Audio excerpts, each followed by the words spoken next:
¿Cuál es nuestro tema para el día de hoy? Nuevamente, y en realidad finalmente, el principio de igualdad expresado en el sufragio universal para las personas extranjeras.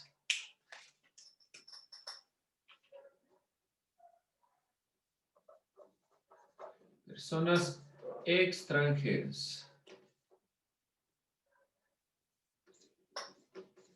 Vamos, como hemos estado diciendo, el punto central es delimitar cómo se da la igualdad o por qué hay igualdad cuando hablamos de sufragio universal. Ese es el objetivo de estos temas que en verdad nos ha tomado un poco más, pero hemos, creo yo, ido revisando de una forma pausada, que es el objetivo. Que ustedes tengan en cuenta, sobre todo la materia de educación para la ciudadanía, el criterio es que ustedes sepan estos elementos. Tal vez no es que van a ir a la universidad, les van a poner primera pregunta de educación para la ciudadanía, pero esto les sirve en general para entender y comprender cómo se conforman estas perspectivas en su vida cotidiana. ¿Sabes algún o saben ustedes algún país que admite el voto de los extranjeros ecuatorianos?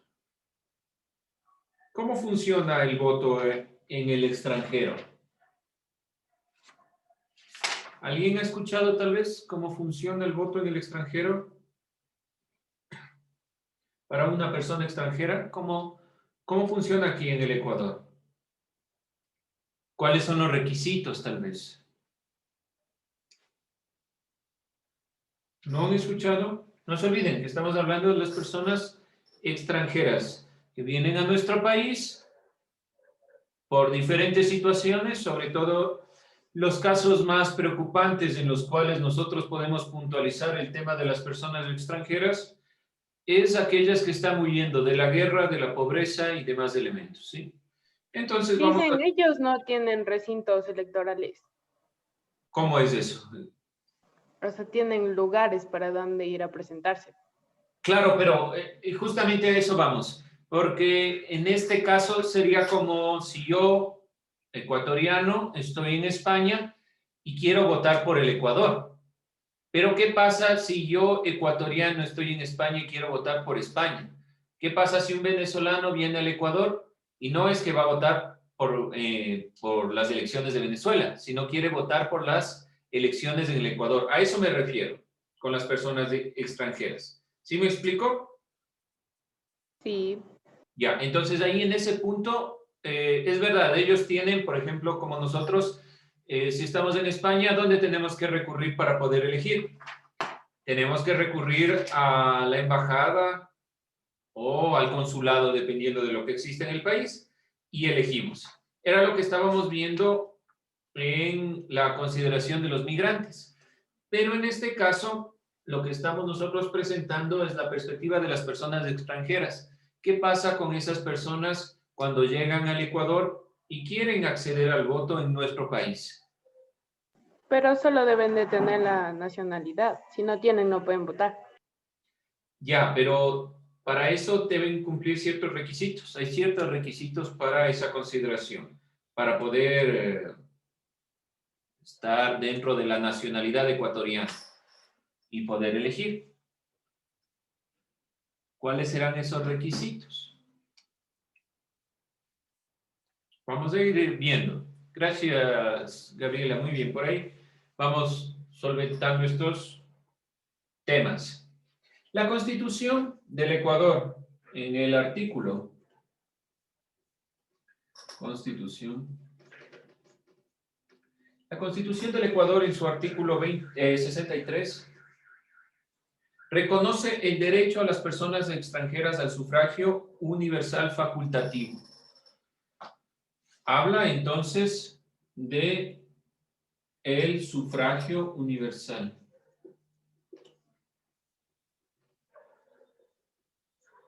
De carácter facultativo.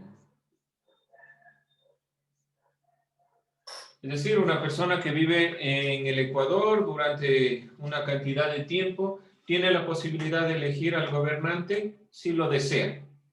Para ejercer este derecho, las personas extranjeras deben cumplir con ciertos requisitos. Y aquí en algo justamente lo que decía Gabriela. No se olviden que estamos hablando de personas extranjeras, no todavía personas nacionalizadas ni dentro de estos criterios. Simplemente personas extranjeras que están viviendo dentro de nuestro país por diferentes cuestiones. También pueden ser refugiados, también pueden ser de diferentes criterios. Deben cumplir ciertos requisitos.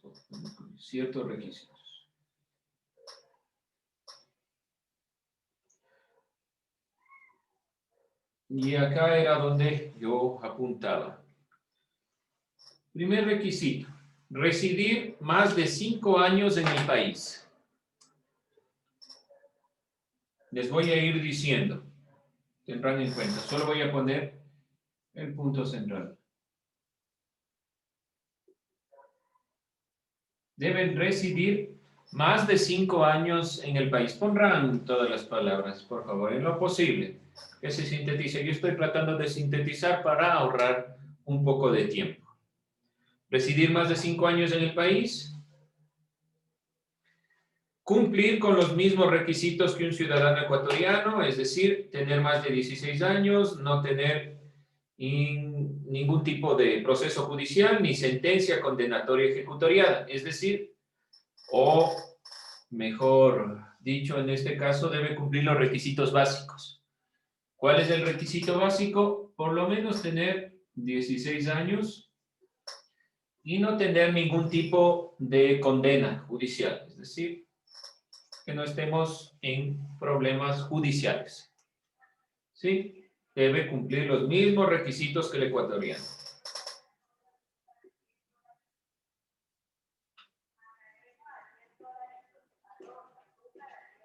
Entendido. Y una última perspectiva. Registrarse en los padrones electorales. Hay que registrarse en el padrón electoral. Ustedes saben, estamos próximos a las elecciones del año siguiente. Ustedes ya deben conocer todo el proceso y sobre todo ya se encuentra publicado dónde se vota y demás consideraciones. Para los jóvenes de 16 años y 17 años tienen que saber y empadronarse para poder elegir. La misma consideración. Deben registrarse en el padrón electoral. Consignado a un domicilio permanente. Estos son los requisitos. Es importante conocerlos de forma rápida por cualquier eventualidad y cualquier perspectiva. Para las elecciones de 2017 se calculó 81,000 personas extranjeras residentes en el país. Ahora seguramente son muchos más, desde los inconvenientes suscitados en Venezuela. Entonces, todas esas personas, si han residido o cumplen con estos requisitos, pueden elegir a sus gobernantes. ¿Por qué razón? Porque el Ecuador reconoce el sufragio universal como un derecho que implica el reconocimiento de todos los derechos de las personas, no solo ecuatorianas, sino también extranjeras. Preguntas, dudas, inquietudes, sencillo. Y vamos a cerrar. Esta temática es rápida, sencilla, de las personas extranjeras. Y vamos a cerrar todos los temas del principio de igualdad expresado en el sufragio universal, observando una última perspectiva, que es justamente, perdón, no se olvide que hablamos de la Constitución de 2008, ¿sí? Hablando justamente de esta Constitución, de la Constitución de 2008.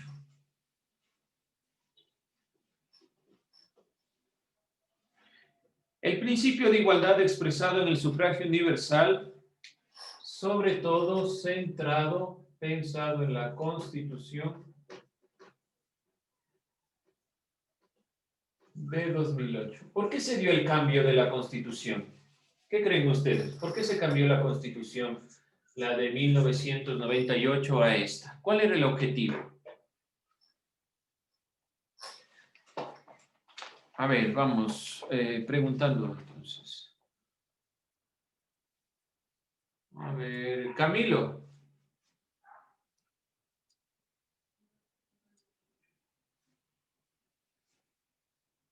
¿Está ahí, señor Encalada? ¿Me escucha? ¿Sí? ¿No? Dicen que dice, pues es que se me está yendo el internet. No lo entiendo. Me dijo. ¿Cuál fue el objetivo de cambiar de constitución? ¿Cree usted? ¿Por qué hacer una nueva constitución?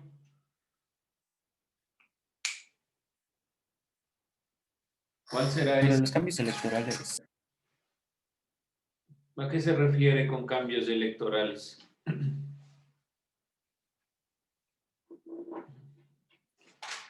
A ver, vamos todos pensando, ¿cuál sería el objetivo de cambiar de constitución? De la de 1998 a la de 2008. ¿Cuál será el sentido? Señor Mena José. Sí, Lisa. ¿Cuál será el objetivo, cree usted, desde su punto de vista? ¿Por qué cambiar de constitución?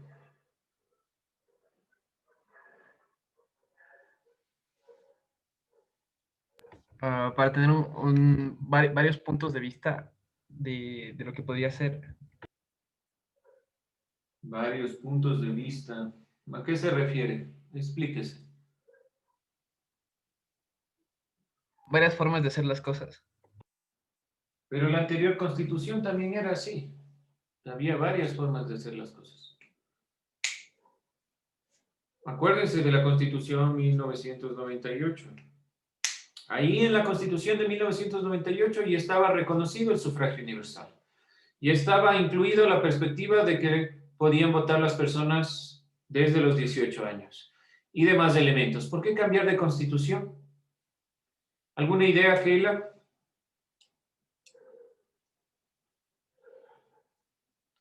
¿Por qué cambiar de constitución? ¿Qué será? Más derechos.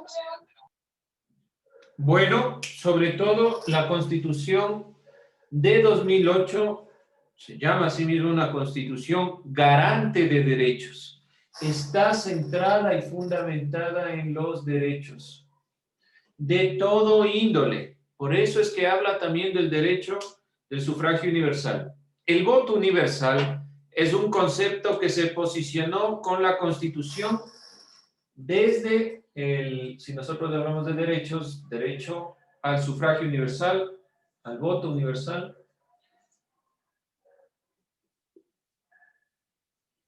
Nosotros hablamos de que se consagra desde la Constitución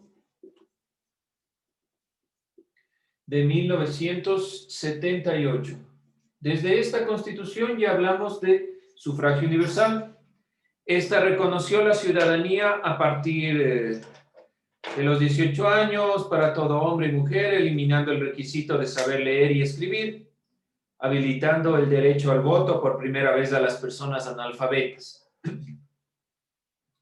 Grandes avances de la Constitución de 1998. La Constitución de 1978 y la Constitución de 1998 ratifica estos elementos y les va dando otros criterios sumamente importantes. Nosotros en lo posible estaremos posteriormente analizando algunas de estas perspectivas de las constituciones, de lo que se vino dando, de los cambios constitucionales y perspectivas de esta índole, sobre todo en las constituciones más importantes.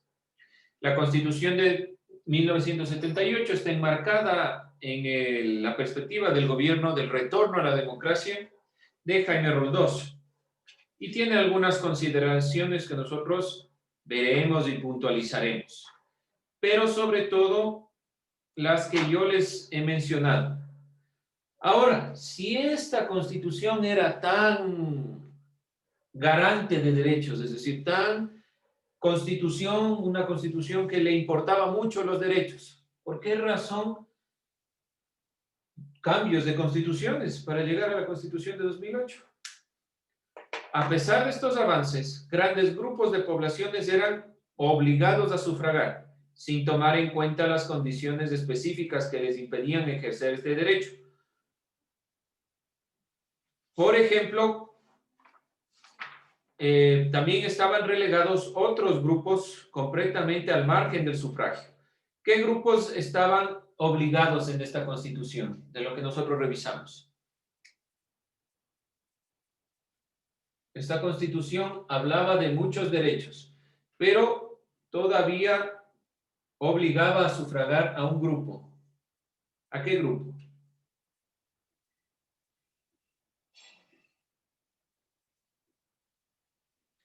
Y también relegó, es decir, se eliminó. Había otro grupo que no sufragaba. ¿Qué grupo era el que estaba obligado a sufragar? Nosotros ya vimos. ¿Y qué grupo no podía sufragar en la época de 1978?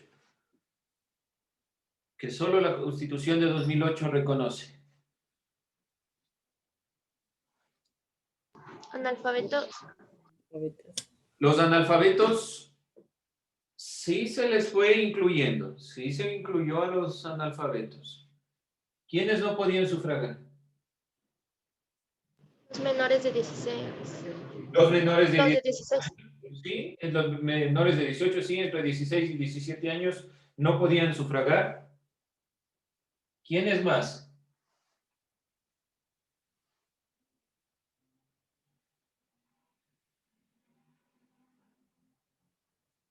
¿Quiénes más? Busquen. Acuérdense de lo que vimos. Ustedes esto ya lo tienen. ¿Quiénes no podían sufragar y se les reconoce en 2008 o en la Constitución de 1998, pero sobre todo en la de 2008? Por eso este es garante de derechos. ¿Quién más? ¿Qué otro grupo humano no podía sufragar o era obligado a sufragar? ¿Alondra? Díganlo sin miedo. Vamos viendo si estamos claros en estos temas.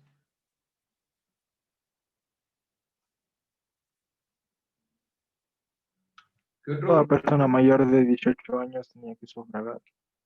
Toda persona mayor de 18 años, es decir, que los adultos mayores, las personas de más de 65 años, también estaban obligadas a sufragar. ¿Qué otro grupo podemos nosotros puntualizar? El que vimos hoy, los extranjeros. No tenían ningún reglamento para sufragar. No se olviden, y esto repito, no estamos hablando de personas extranjeras que han sido necesariamente nacionalizadas, sino hablamos de personas extranjeras, hayan accedido no a esta perspectiva. Entonces también extranjeros. Y otro grupo aquí, que lo vimos hace dos clases. No, hace la clase anterior. Discapacitados. En la clase anterior no vimos discapacitados.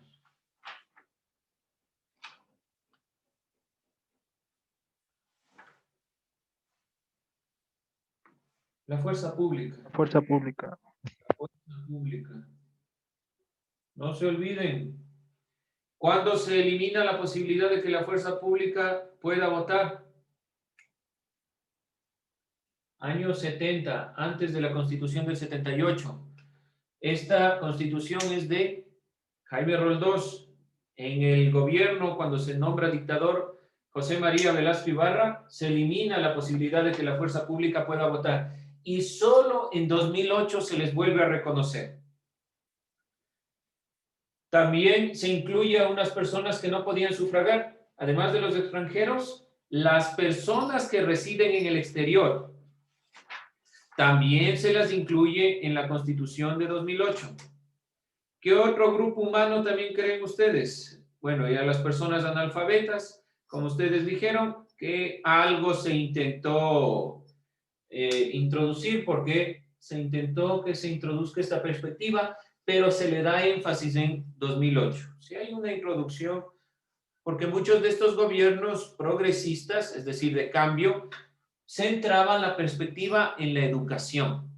Entonces, mayormente, sí.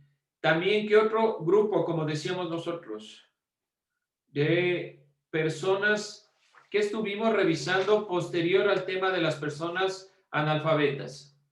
Estarían aquí en las personas que no pueden sufragar. Las personas libradas de libertad, privadas de libertad. Privadas de libertad. El Ecuador, desde la Constitución de 2008, ha comenzado a garantizar una serie de derechos que anteriormente no eran del todo reconocidos. Es muy importante tomar esta consideración de la Constitución de 2008. Hablamos del voto facultativo para estos grupos, especialmente personas con discapacidad, integrantes de las Fuerzas Armadas, personas analfabetas, ecuatorianos residentes en el exterior, personas de más de 65 años o de 65 años, extranjeros de 16 años, adolescentes entre 16 y 17 años. Todos estos grupos pertenecen a voto facultativo, que se ha introducido como perspectiva desde el 2008. El voto obligatorio es solo para los ciudadanos de 18 a 65 años. Este voto es obligatorio.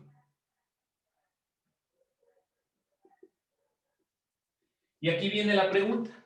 ¿Por qué hacer voto obligatorio? Por ejemplo, en los Estados Unidos el voto no es obligatorio. ¿Por qué en el Ecuador sí? ¿Por qué mantener un voto obligatorio? ¿Qué se les ocurre? ¿Por qué será?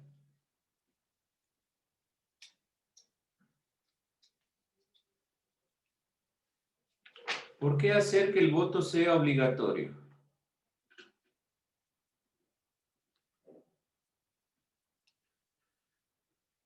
Bueno, vamos entonces contestando esta pregunta. ¿Por qué razón se mantiene el voto obligatorio en el Ecuador? Con eso vamos cerrando la temática, ¿sí?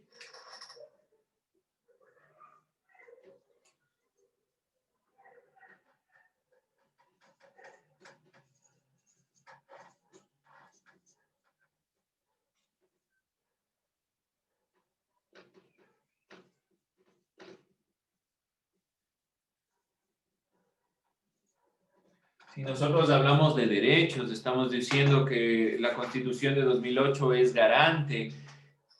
Cuando hablamos de estos elementos, ¿por qué razón sigue siendo obligatorio? Si yo hablo de derechos, tengo la posibilidad de la libertad. No se olviden que la libertad es un derecho. Y tendría que tener la posibilidad de elegir si quiero o no votar. ¿Por qué seguir obligando a que se mantenga el voto dentro de esta perspectiva? Vamos trabajando con esto y así terminamos la clase.